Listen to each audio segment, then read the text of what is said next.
Hi everyone, this lesson is about dominance matrices and how we use them to do a rank order for people or things, players in a competition.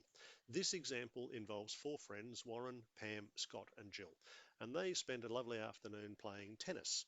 And the arrows here represent who beat who in tennis. So for instance, the arrow that goes from here, from Warren towards Jill, means that Warren beat Jill when they played their match.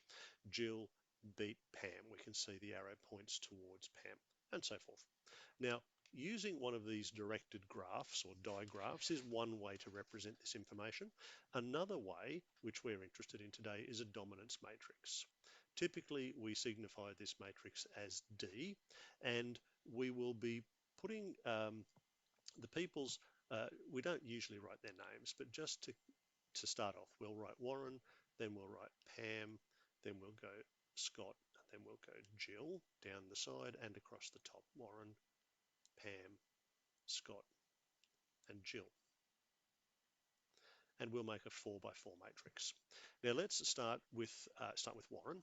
Looking at Warren, well, Warren did not have a game against himself, of course, so we put a 0 there, and we read from the side. So Warren did not play Warren.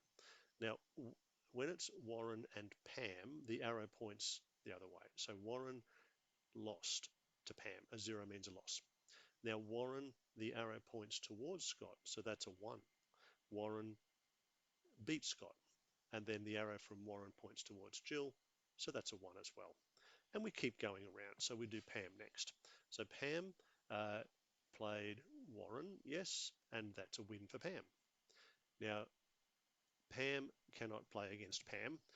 So Pam playing against Scott, the arrow is the other way around. That was a loss. And then when Pam played Jill, it was also a loss. So it looks like Pam only beat Warren, nobody else. Now we're down to Scott. Scott versus Warren, that's a 0. Scott versus Pam. So I'm reading Scott here at the side and then from the top Pam. Scott versus Pam, that was a win.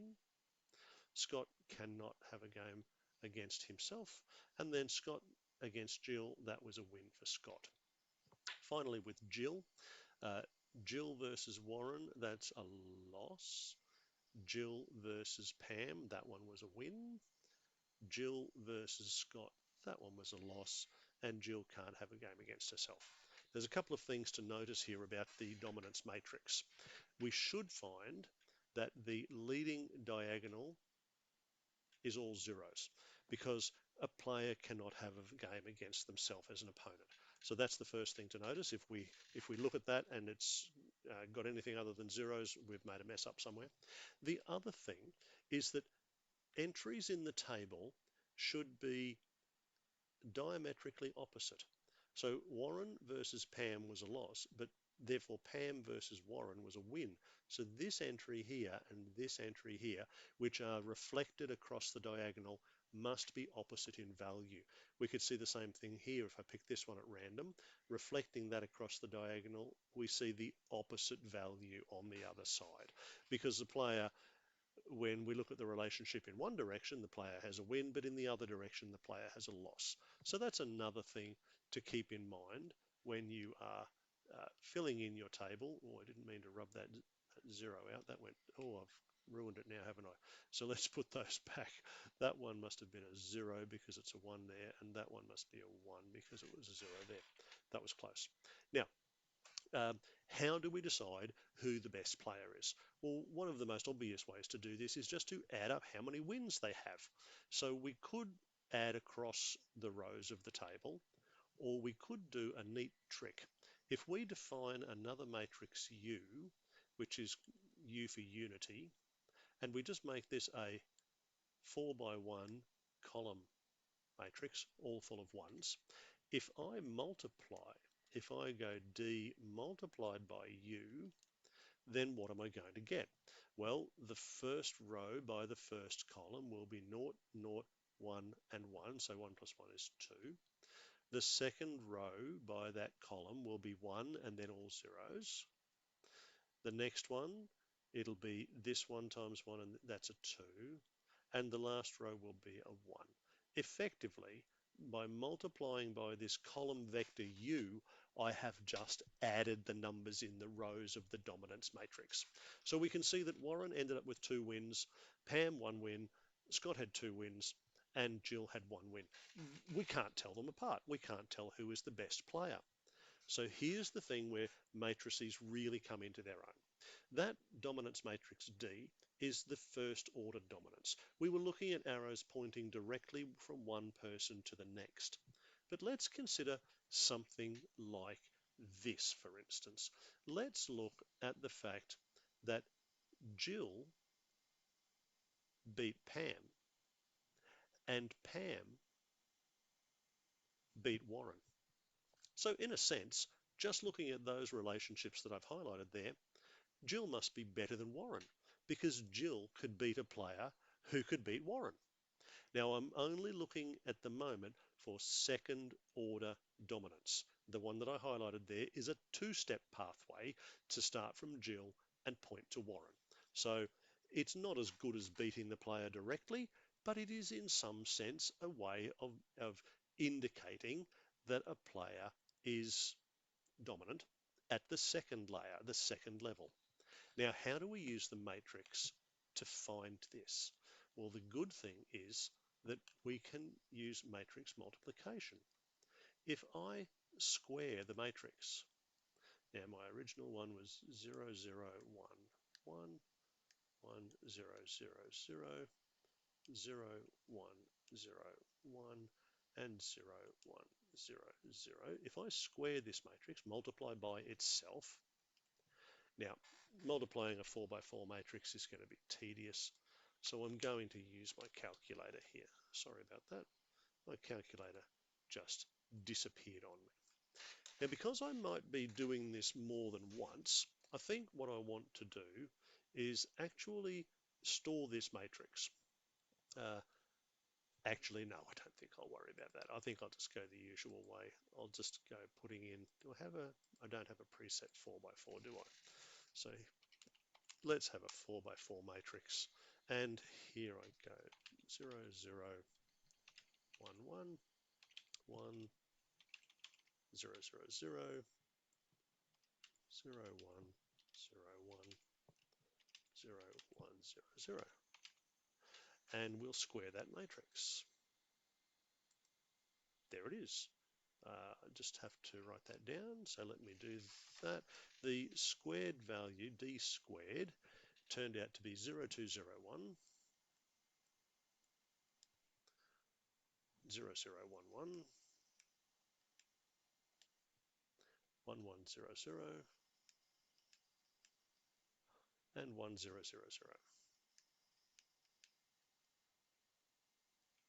Now that's interesting. There's a 2 in there. Where did that 2 come from? Well, that 2 is in the place where where Warren was playing Pam. That 2 in the top row. So Warren playing Pam. Now let's go back to our digraph and see what that means. So that's the spot there where Warren's playing Pam. I'll get rid of these yellow if I can without destroying everything. Okay, that was lucky. Now we're looking at Warren dominating Pam. So we're looking for 2-step pathways. So Warren, there's a pathway there, which is 2 steps. Warren beats Jill, Jill beats Pam, second order dominance. And here's another one. Let's use a different color. Warren beat Scott, and Scott beat Pam. There are 2-step pathways from Warren pointing towards Pam, which is why there is a 2 in the second order or the squared dominance matrix. Now, of course, we can do that trick again where we go d squared multiplied by u. Maybe I should have done that already. Maybe I should have written this as d squared multiplied by u. Remember, u was our unity column vector there, and so we'll just put that back. And the effect of multiplying that, of course, is simply to add the rows. So the first row, that's a 3, then there's a 2, then there's a 2, then there's a 1. So I've got a first order which was over here, and I've got second order dominance, which is down here. The numbers are different this time because the first one over there was one-step pathways and the second one is two-step pathways. Now, if we wanted to do a rank order, just looking at the first order dominance, there are two people on twos and two people on ones. We can't separate. Just looking at the second order, there's a three, there's two twos, and there's one. We can't separate the two twos. But what if we combine these things into a result vector? So let's call this the result, and it's going to be the first order dominance plus the second order dominance. And the first order dominance was 2, 1, 2, 1.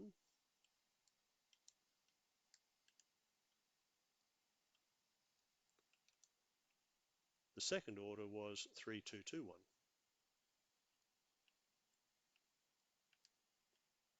Now I think we're going to end up with a unique result. So that's 5, 3, 4, 2. So the rank order then, the person who comes out on top. Now remember the order in which we wrote these names was Warren, Pam, Scott, Jill. So Warren is best with 5 points.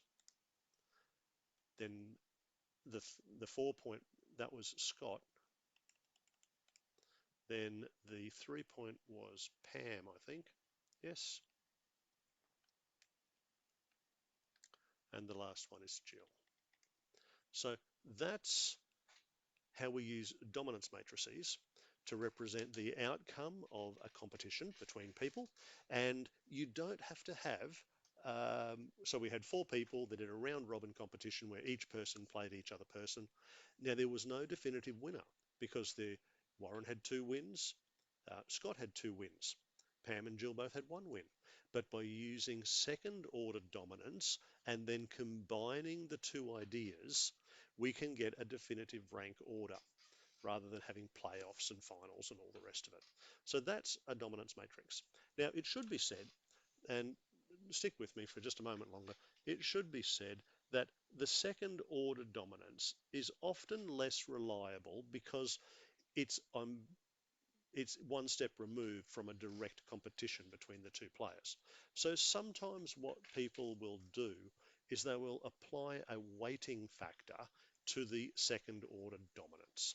So it would be reasonable, and there's no fixed law about this, it would be reasonable to say, okay, we'll have the first order dominance, and then we've got the second order dominance, but we will multiply that one by half so that we can account for the fact that second order dominance isn't typically as reliable.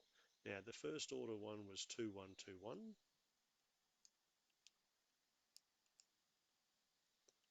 Plus 1/2, that's the scale factor, and it was 3, 2, 2, 1.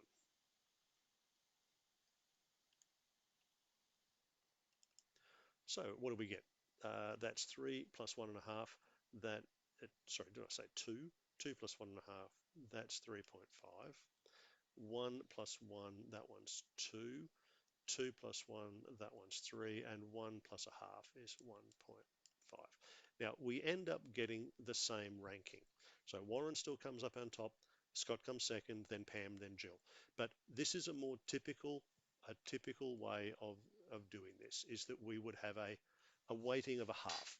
Now, if, for instance, you did the second order dominance and you still had some players who were tied, you could do a third order dominance by going d cubed times u.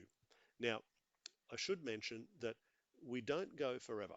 If there are only 4 players in this instance, then going to third order dominance would be where you would stop, because you always go 1 less than the number of players. If I tried fourth order dominance with 4 players, I'd end up going all the way around the circle with the player dominating over themselves, and that doesn't make sense. So if you have n players, you can go as far as the n minus 1th dominance matrix to get a distinction. And don't forget those weighting factors. If we did a third order, the weighting would reduce even more. Typically, people use fractions like 1/2, then 1/4, then 1/8. Some people use 1/2, then 1/3, then 1/4, and so forth. They just do a diminution linearly rather than geometrically. All right, this has been a bit of a long video, but thanks for sticking with me. This has been Dominance Matrices. See you next time.